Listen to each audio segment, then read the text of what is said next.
now under the rule of a king who despised the signs that pride turned into mockery. The banquet was the final drop that overflowed divine patience. The city was literally counting down to God's judgment, but the king feasted as if it were a day of glory. Incredible how men can dance on the edge of the abyss without hearing eternity's echo. Belshazzar's banquet reveals something profound. When the spirit of man exalts itself against heaven, he loses the sense of the sacred. The feast, in the king's eyes, was a symbol of power, but in God's eyes, it was the omen of the end. This wasn't just the celebration of an empire, it was the announcement of its collapse.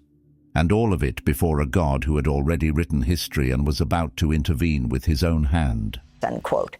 In a piece for the Financial Times headlined "How Gatsby Foretold Trump's America," the University of London literature professor Sarah Churchwell writes, quote, "The novel's prescience lies not in foretelling specific events, but in diagnosing a culture where power enjoys impunity and cruelty rubs out its traces.